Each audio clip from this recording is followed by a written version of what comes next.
Welcome in to another victorious edition of the Pacific Office Automation Postgame Scoreboard Show. For the 12th time this season, a victorious edition. Your number one Oregon Ducks beat the hated rival Washington Huskies 49-21 and restore order in the Northwest once and for all, at least once until next year this time. But I am so elated to have gotten over on the Huskies, to have finally got this monkey off our back. No more national championship games for you. It's going to be our turn for a while. 49-21. Let's fire it up. Ryan Buckley, Will Ortner, Jordan Schultz over there with you. We'll have Anthony Newman and Dusty Hare coming up in just a little bit. But a big one for Dan Lanning and the Ducks. Dan Lanning had 60% of his career losses to the Huskies going into this one.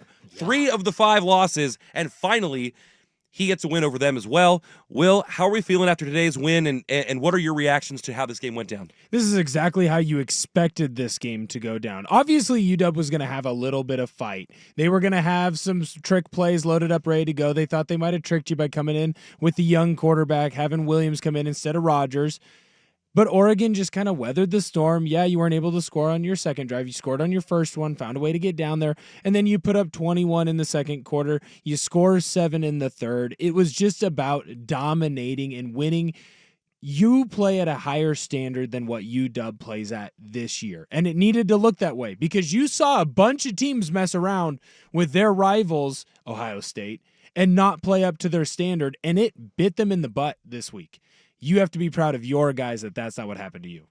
I love the effort from Schultz. I know you do as well. Your thoughts on tonight and finally getting a beat down over UW? Well, first, let me just say as a Ducks fan, so excited to see this 12-0 season. Got to get my old 12-0 shirt out. I know other Duck fans are already putting them on, and I'm going to buy whatever they put out. I am so stoked and just cannot believe as a 35-year-old lifelong Duck fan that we are here on the precipice of this and just after such a long accomplished season. But I got to give Husky fan a little bit of crap, and I got to give the Huskies a little bit of crap. Yeah. Trying to pull out some sort of little fakey, we're going to put this guy in that you don't know much about in DeMond Williams. That was your ace in the hole, Washington? Guess what? Jed Fish is now 0-1 against the Oregon Ducks, so I don't want to hear about Dan Lanning being 0-3 leading up to this game because guess what? Here in a couple more years, it's going to be 3-3. And even after Husky fan loses this game, you are going to see them on social media bitching and saying, Dan Lanning still lost to them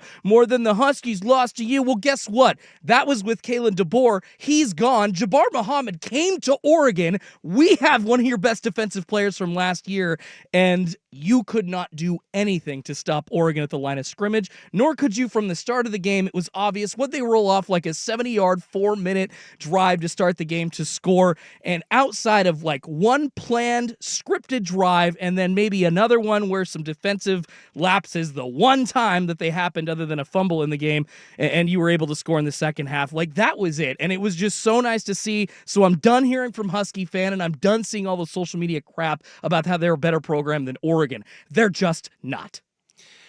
You can reach us on the fan text line, 503-864-6326. RJ is already in. He says, hello, long-time listener, first-time texter. My name is RJ. That's not true. It's not his first time. I'm a Duck fan. That was fun. Huck the Fuskies. They mean nothing. Bigger things to come for Oregon. The Ducks are legit and have everything it takes to win it all this year. This is the season. This is the team. Go Ducks. Love the sentiment from RJ. Want you guys to keep the text rolling in tonight as well. You can also comment on our YouTube live stream at 1080 The Fan over on YouTube. But Will, to Schultz's point, this got off to a great start with Oregon's first drive, but then it did feel like they were, I don't want to say on their heels, but didn't seem like they were their best defensive selves in the first drive they had to defend. But something clicked right around the end of the first quarter, and the second quarter seemed like an absolute avalanche. What did you see change that kind of shifted the landscape of the game? Well, Oregon started putting a spy on Williams. Williams is an incredible runner. And look, I've been watching a lot of quarterback play for a lot of years. Don't start counting your chickens. That Williams kid is legit. And He's Jed Fish, he can recruit. So don't come in here all of a sudden and start looking into the future. The future that you should be looking forward to is the Big Ten championship game after you celebrate and revel in your victory here over your rivals. 24 hours. Right. You should celebrate. You saying I should calm down a little? This Okay. one. No, we're not calming down tonight, Schultze. I think you should.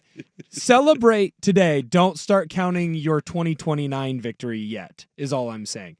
But what Williams was able to do when the pocket was collapsing early in this game was he was able to extend, and instead of looking for people down the field, he just ran it, much like Jalen Milroe did against LSU. I'm just going to tuck the ball away, and I'm going to run. I'm not going to try and do too much. I'm not going to extend to try and get a wide receiver open later. I'm going to run the football. And that's why UW was able to sustain that very first drive until Oregon was able to stop them and kick a field goal. And why on their second scoring drive after the fumble, they were able to get a first down, get themselves into a better field goal spot, and make that one as well. But what Oregon started doing is they just started blitzing the young quarterback, and they left Betcher there to be in that spy position, so that way when he did escape the pocket, they could go chase him down. And then you also had guys like Tatum Tuioti, Mateo Uyunglele, and Jordan Birch. Weird. It's almost like I've said their names a bunch this year. They were just dominating one-on-one matchups, but they were also taking the correct angle to the quarterback. They didn't run too in front so that the quarterback could spin out and get back behind them. They didn't run too far behind him so that he could move up in the pocket. That's also a great job by your interior D-line of pushing the pocket back, and they just dominated that UW offensive line. When you have 10 sacks in a game, that isn't just on the quarterback of UW. That isn't just on the O-line of UW.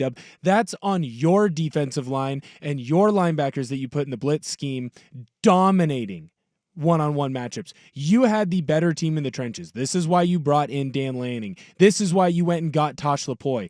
Lanning brings in aggressive defense, and Tosh Lapoy knows how to coach D linemen, and they dominated your rivals in this game. We're going to talk a lot more about what Oregon did in the trenches today, because just a prolific performance with 10 sacks from your defensive front. I'm not just going to give credit to the D-line, because among those recording sacks were guys in the secondary and the second-level linebacker as well. So just a whole host of Ducks in on the defensive action. But I loved the way that it felt like, and I'm not as apt X's and O's as you are, Will, but it felt like there was a commitment by around that time, the start of the second quarter, to just not allow UW to get to the edges anymore. Mm-hmm. We are going to set those. You're not going to get around them, and we're going to make you play up the middle. And they couldn't do it, is what it felt like. Yeah, well, early on, you could see on that first drive, there were a couple times where Uyunglele, I felt like he could have beat the tackle that he was going up against UW, and he was playing on both sides.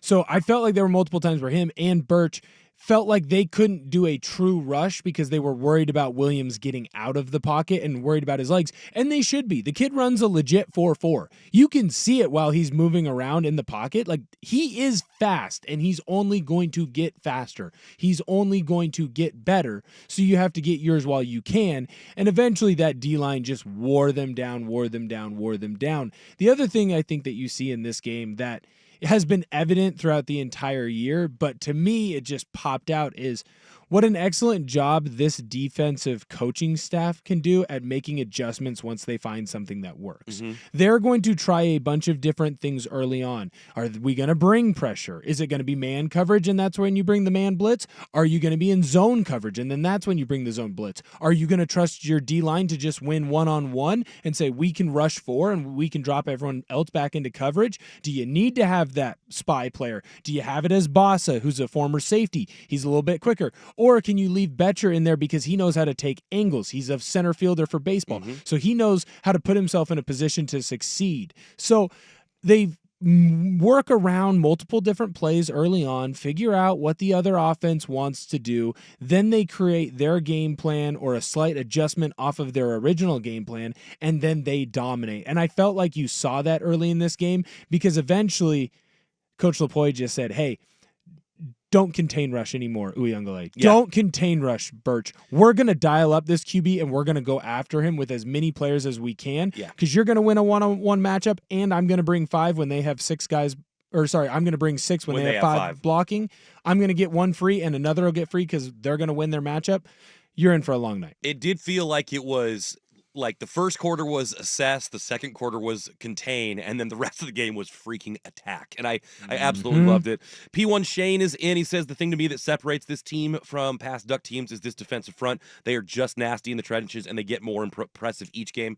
I couldn't agree more, and we're going to spend more time talking about the trenches later on. But the other thing I've felt for a long time about this Ducks team is they kind of go as Jordan James goes, it feels like. When he has things rolling, there is an attitude to the way that they play ball.